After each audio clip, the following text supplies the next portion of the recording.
Ahmad Sukino sering mengkritik budaya NU, tetapi ketika diajak berdialog, dia selalu mengatakan agama tidak perlu didebatkan. Jika tidak perlu didebatkan, maka kenapa Anda selalu mendebat dan menghina kami lewat pidato busuk Anda kapanpun? Dan sudah berkali-kali Ahmad Sukino yang pengecut diajak berdialog dan selalu tidak berani dengan alasan yang dibuat-buat. Saudara, pernah saya berpidato di sini isi pengajian saya menyebut-nyebut NU? Ya, pernah enggak? Saya enggak pernah nyebut organisasi apapun. Tadi ini majelis ilmu, ya kan? Saya sering menerangkan agama itu tidak perlu diperdebatkan, tidak perlu diseminarkan, tapi agama perlu dikaji, setelah tahu amalkan. Dan belum, itu orang yang ngomong tadi ya bohong. Belum pernah kok ada undangan saya mengajak debat itu enggak. Dia mengajak debat saya enggak mau, itu tidak. Memang andai kata diajak pun saya enggak mau. Nabi kita mengatakan orang yang menghindari berdebat walaupun benar, itu akan dibuatkan rumah di tengah-tengah surga. Nah itu katanya orang Islam kan enggak mengerti hadis itu. Debat kamu lihat sering, perdebatan di TV itu kesudahannya apa? Ya, kan cuma otot-ototan hawa nafsu akhirnya.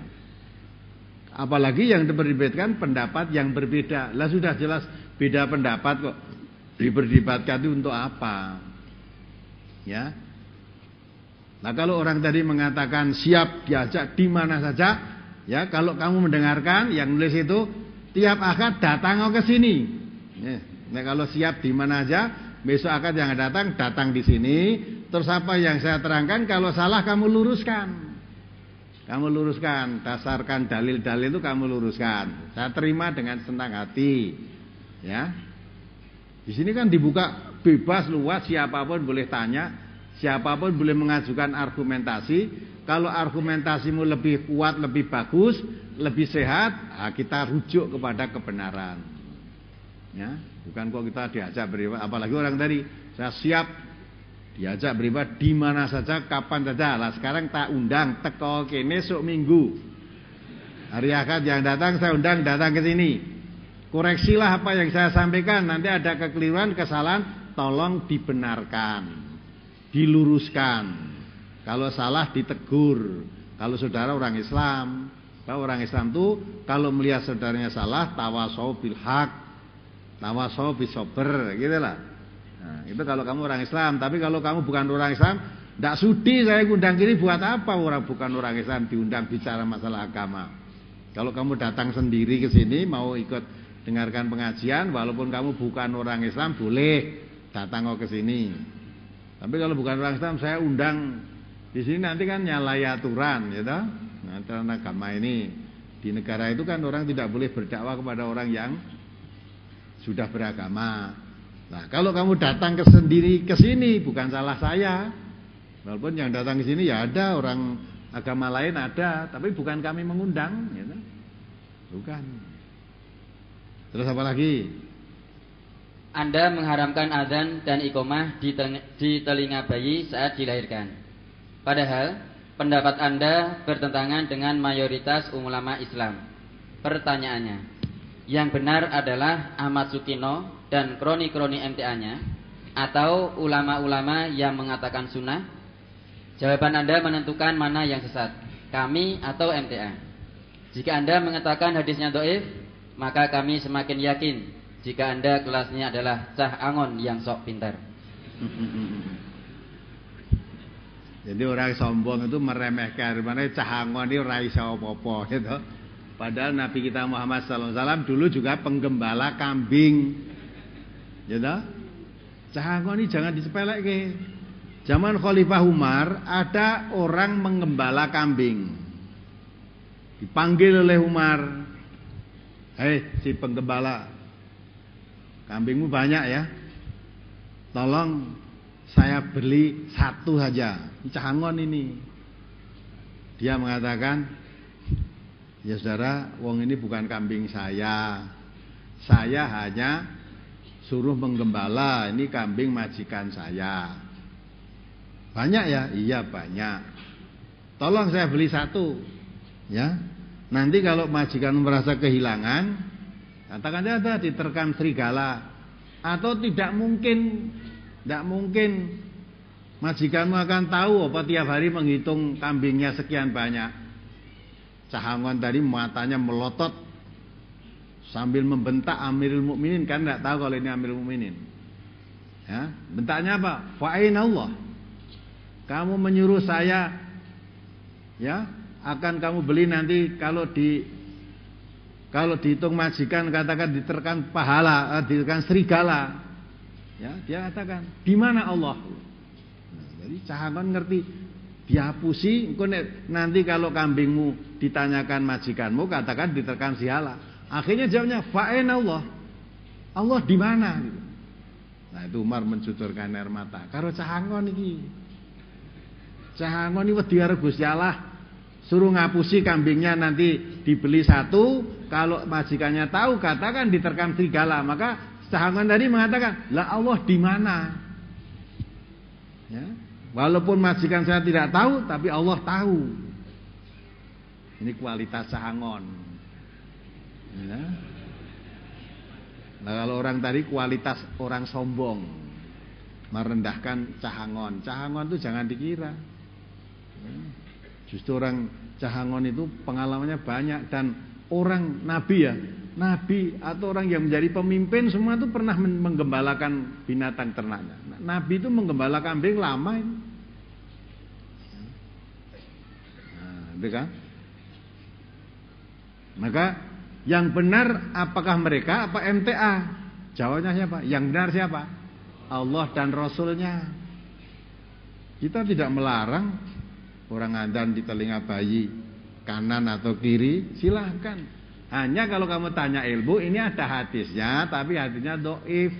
Orang adzan di orang mati diadzani, hadisnya dhaif. Lah percaya, kalau kamu malah tidak percaya hadisnya dhaif, saya yakin kamu belum pernah menemukan, belum pernah baca, mungkin hanya dengar-dengar saja. Ada hadisnya gitu toh. Tapi mari, kalau kamu ingin tahu dhaifnya di mana, tak tuduhi kitabnya. Ini loh kitabnya yang menerangkan, bukan dari MTA. Ada kitabnya yang menerangkan bahwa jenis hadis itu hadis dhaif. Walaupun demikian selalu saya sertakan, walaupun MTA sudah menjelaskan diambilkan hadisnya, pengambilannya dari mana, kalau itu sudah diterangkan dhaif, masih kamu lakukan, urusanmu, silahkan lakonono. Siapa yang ngarangin bayi lahir Mbok adani, siapa yang melarang? Silahkan. Wong mati Mbok adani ya silahkan. Ya. Hanya kalau itu dhaif hadisnya bisa masuk akal. Wong adani panggilan untuk sholat, bayi baru lahir kok bocah ayo sholat, apa ya iso. Apa meneh wong mati ya dikuburi, wis tinggal dipendem itu. Kotko mati sholat, kotko mati sholat. Jadi mati kok bocah sholat itu gimana? Nah, ternyata hadisnya dhaif. Nah, titiane hadis sahih itu mesti tidak bertentangan. Nah, kan ini dengan Al-Qur'an tidak bertentangan. Nah, namun ya sudah, mau diapa lagi, wong orang merasa pinter begitu ngeremehke Cahangon. Memang saya dulu penggembala, saya pernah jadi penggembala kambing, pernah penggembala kerbau. Memang saya orang desa, kambing saya dulu banyak, punya kerbau. Nah, sapi belum pernah ya. Binatang yang dimiliki oleh orang tua saya dulu kambing dan kerbau. Nah, memang saya biasa menggembala kambing, menggembala kerbau itu biasa. Apalagi jika kami katakan bahwa orang MTA tidak ada yang pintar agama Islam, maka apakah Anda keberatan? Jika keberatan, maka kami ingin bukti dengan berdialog. Jika tidak berani, maka pantaskah Anda menghina kami sementara perilaku Anda adalah pengecut? Yang pernah menghina itu siapa? Sebetulnya orang itu menghina kami orang tentek. Saya belum pernah menghina orang kok. Ya. Masa kalau menerangkan agama apa adanya dikira menghina orang? Memang agama itu kalau diterangkan mesti mengenai seseorang. Quran dijelaskan, kalau orang itu orang baik, diterangkan ayat-ayat Allah, zadathum imanan, tambah imannya. Tapi kalau memang orang itu hatinya berpenyakit, diterangkan ayat-ayat Quran, zadathum rijsan ila rijsihim. Ya. Tambah kekafirannya di samping kekafiran yang sudah ada. Ya. Fi qulubihim maradun fazadahumullah marada. Kalau hati itu berpenyakit, di tengah ayat Quran tambah sakitnya. Karena tambah sakitnya maka terus mencari-cari bermacam-macam, mau menjelek-jelekan orang yang menerangkan Al-Quran itu, ya tak? Tapi kalau mau hatimu bersih, bening, dirungokke sik. Pernah saya menyebut seseorang, pernah saya menyebut organisasi, pernah saya menyebut, enggak, saya enggak pernah menyebut. Yang saya terangkan hanya Quran dan Sunnah, hadis. Kalau hadisnya ada doif, diterangkan doifnya di sini. Adapun kalau saudara melakukan hadis-hadis yang doif itu, ditunjukkan hadis doifnya tetap nekat, silahkan, kami tidak punya urusan tentang itu. Ya, saya dulu juga melakukan seperti itu, karena setelah saya ketahui hadisnya itu doif, saya tinggalkan. Nah kan gitu kan, maka orang ngaji itu mesti ada perubahan. Nah kalau ngaji kalau tidak sama saja, nah apa gunanya? Saya tidak marah kalau ente tidak ada yang pinter agama. Nek wis pinter agama kabeh wis ora ngaji. Ya. Maka ini dibuka pengajian ini karena warga ente itu kebanyakan belum pinter agama, maka masih terus nambah terus ngaji terus. Tidak hanya di sini, tiap minggu kaji, tiap seminggu sekali paling tidak di daerahnya masing-masing.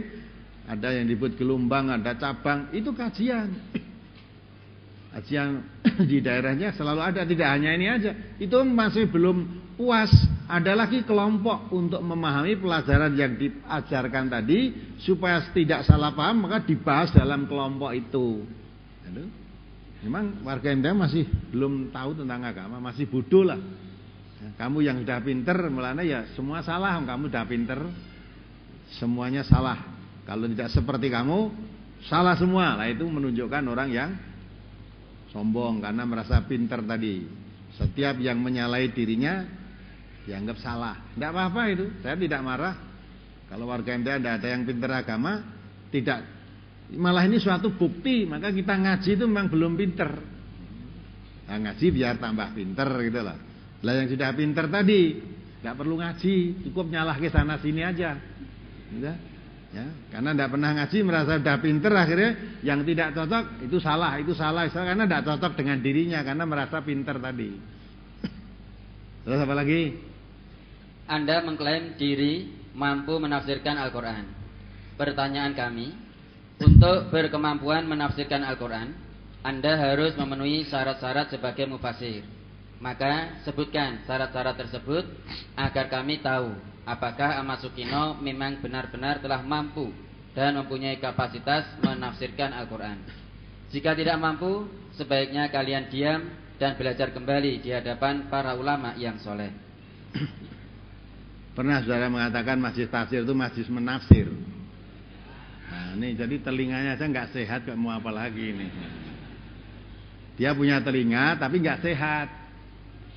Ya, kasihan sebetulnya, harusnya berobat ke dokter THT dulu, baru nanti mendengarkan kajian yang disampaikan MTA. Nanti biar tidak selagi suruh begitu. Ya, sudah terangkan tiap pembukaan majlis tafsir di mana saja selalu diterangkan dan disiarkan radio secara nasional bahwa MTA itu bukan majlis penafsir Al-Quran. Tidak ada yang warga MTA yang menjadi penafsir, itu nggak ada. Ya. Tapi Masjid Al-Quran itu suatu majlis tempat orang-orang berjamaah duduk di suatu tempat di sini, termasuk di sini, mempelajari tafsir Al-Quran. Jadi Quran itu dipelajari bukan hanya dibaca artinya, tetapi dipahami maksudnya bagaimana. Jadi mempelajari tafsir, bukan menafsir. Tidak ada ahli tafsir di sini, nggak ada. Maka karena memahami penafsiran ahli tafsir, ya, yang dipahami, yang dipelajari bukan satu saja, bukan satu. Tadi malam saya pas mengajar di makam haji, gelombang makam haji, pas membahas ayat 124, 125. Ada banyak tafsir, ada Ibnu Su'ud, ada Ibnu Katsir, ada Al-Maroghi, ada lagi menurut Al-Manar. Itu pahamnya begini lah. Di antara paham-paham itu kita tahu, ya, kita tahu. Itu membahas tentang ujian kalimat yang diujikan oleh Allah kepada Nabi Ibrahim. Coba kamu baca ayat 124 itu. Surat Al-Baqarah, surat kedua ayat 24. 124 ya. Ayat 124. A'udzubillahi minasyaitonirrajim. Wa idz ibtala Ibrahim rabbuhu bikalimatin fatammahun qala inni ja'iluka lin-nasi imama. Nah, sampai itu saja. Dan ingatlah ketika Ibrahim diuji Tuhannya dengan beberapa kalimat perintah dan larangan. Lalu Ibrahim menunaikannya. Ya, nah. Terus setelah menunaikannya, terus Allah berfirman, sesungguhnya aku akan menjadikanmu imam bagi seluruh manusia. Ya, ada kan? Jadi di situ ada kalimat. Ya, setelah Ibrahim diuji oleh Allah, wa idzibtala Ibrahima rabbuhu bikalimatin. Ya, bikalimatin. Itu banyak ahli tafsir berbeda-beda di dalam menafsiri bikalimatin ini. Yang sebagai ujian kepada Ibrahim, diuji dengan kalimat apa? Nah, di situ ada uraian dari tafsir yang menerangkan yang dimaksud di kalimatin ini diujikan pada Nabi Ibrahim itu, Nabi Ibrahim diuji untuk berkumur, diuji untuk bersiwak, diuji untuk mencukur bulu ketiak, diuji untuk memotong kumis, diuji untuk mencukur bulu kemaluan. Itu ada ahli tafsir yang menerangkan seperti itu. Ya tak? Dibantah oleh ahli tafsir yang lain, termasuk Al-Manar membantah. Ya. Masa seorang nabi ujiannya cuma seperti itu? Itu anak kecil aja bisa kok suruh berkumur, suruh motong kuku, itu bisa. Dibantah oleh ahli tafsir yang lain, maka ditolak. Karena itu semua tidak berdasar dari hadis. Mestinya dasar yang dipakai, karena itu Quran diterangkan, dasarnya mesti dari orang yang mengerti pemahaman itu, misalnya dari orang yang maksum, maksudnya Rasulullah SAW. Ternyata tidak ditemukan dasar pengambilannya dari mana. Dan dari Al-Manar menerangkan, karena itu jelas ujian itu perintah dan larangan. Nah, jadi semua yang diperintahkan oleh Allah dan semua yang dilarang Allah itu suatu ujian buat Nabi Ibrahim. Lah Ibrahim lulus dalam ujian itu. Perintah Allah semua dilaksanakan. Ya, misalnya salah satu diantaranya perintah Allah menyembelih anaknya. Dalam Al-Quran itu juga disebutkan ini ujian bagimu. Setelah diuji ternyata lulus, Allah perintahkan jangan kamu sembelih anakmu, tapi gantilah dengan sembelihan yang besar. Berarti kan lulus tau ujian ini. Perintah dan larangan. Dilarang apapun oleh Allah tinggalkan. Dilarang berbuat syirik, ya. Sampai Nabi Ibrahim menyatakan berpisah dengan orang tuanya sendiri, ayahnya, dan berpisah dengan kaumnya. Sampai kami nyatakan kebencian dan permusuhan untuk selama-lamanya dengan orang tuanya nih. Sampai kamu menyembah hanya kepada Allah yang Maha Esa saja. Nah, ini kan? Nah, dari situlah ahli tafsir ini berbeda-beda, bermacam-macam. Maka setelah kita memahami bermacam-macam tafsir tadi, mana yang bisa masuk di akal kita kira-kira yang mana? Nah, itu yang kita terima. Termasuk ujian Nabi Ibrahim suruh nyabut bulu ketiak itu nggak bisa diterima. Ujiannya cuma memotong kuku. Padahal setelah lulus ujian tadi, Allah mengatakan qala inni ja'iluka linnas imaman. Setelah diuji lulus baru diangkat oleh Allah, kamu saya jadikan imam, pemimpin, panutan bagi manusia di dunia ini, ya. Jadi panutan. Masa ujiannya cuma motong kuku, maka ujian cuma motong kumis, Masa ujiannya cuma ya memotong bulu ketiak ya. Lah itu rasa nabi, anak-anak kecil aja bisa kok. Masa di situ harus diangkat jadi pemimpin. Nah, itu kan. Namun begitulah. Jadi para ahli tafsir pun terjadi banyak perbedaan. Ya. Tapi perbedaan-perbedaan ini bukan baru sekarang. Ya. Nah, maka itu di Masjid Tafsir ini dari banyak tafsir dipelajari, terus mana yang kita ambil, kita pegang, bukan kita menafsir. Nah, maka kalau orang tadi mengatakan terus nantang, ya, saya untuk menentukan apa alat penafsir itu harus punya alat-alat. Ini kami nggak punya alat, mungkin kita bukan penafsir, kita mempelajari tafsir yang sudah ada. Nah, maka itu saudara-saudara yang bisa menjawab atau menulis jawaban itu, tolong jangan kasihan orang itu, nasihati saja.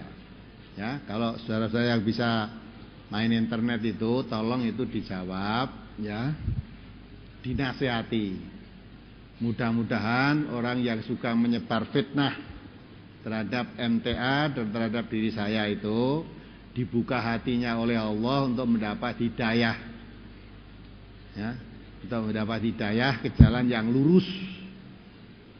Kalau memang tidak mau mendapat hidayah, mudah-mudahan Allah memberi balasan yang setimpal dengan apa yang mereka lakukan. Udah, pokoknya jangan dungak jelek, dungannya apik wae. 1, supaya mendapat hidayah. 2, mendapat balasan sesuai dengan yang dia lakukan. Entah nanti Allah akan memberi balasan apa, terserah aja Allah. Nah, itu aja. Kalau semua menjawab, jangan ada yang menjawab dengan komentar marah, jangan, tapi didoakanlah. Karena Allah juga mengatakan wa idza khatabahumul jahiluna qalu salama. Jadi kalau orang jahil menyapa kamu dengan sapaan-sapaan yang tidak baik, yang tidak menyenangkan, apalagi mengandung fitnah, katakan kepada mereka dengan ucapan-ucapan yang menyelamatkan. Qalu salama. Ya, itu sifat hamba Allah yang Maha Rahman. Maka itu jawab saja, didoakan mudah-mudahan yang menyebar fitnah, ya, melalui internet terhadap MTA, terhadap diri saya, dibuka hatinya oleh Allah untuk mendapat hidayah. Ya. Yang kedua, kalau memang dia tidak mau tahu, tidak mau menerima hidayah dari Allah, mudah-mudahan diberi balasan yang setimpal dengan perbuatan yang mereka lakukan. Ya. Jangankan saya, Nabi yang maksum saja, setelah beliau menyebarkan Al-Quran, Nabi itu dituduh orang gila. Gila Nabi.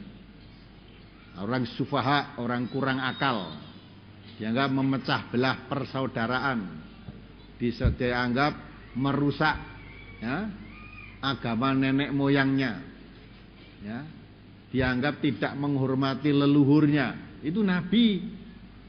Ya. Nabi itu. Padahal yang mengangkat dari Nabi, dari Rasul, Allah. Itu aja disebut orang-orang yang sakit hatinya seperti itu, orang yang hatinya kotor, disebut Nabi itu disebutkan seperti itu. Tuduh macam-macam, kena sihir, ya, kerasukan setan. Itu masih banyak yang ditulis di situ tadi, tapi nggak perlu saya tanya. Ya, yang ditulis, semua yang ditulis itu tidak ada yang benar, ya, semisal itulah. Ya, ini saya tayangkan di sini biar bapak-bapak, ibu-ibu mengerti. Yang beredar di tengah masyarakat itu seperti itu ternyata.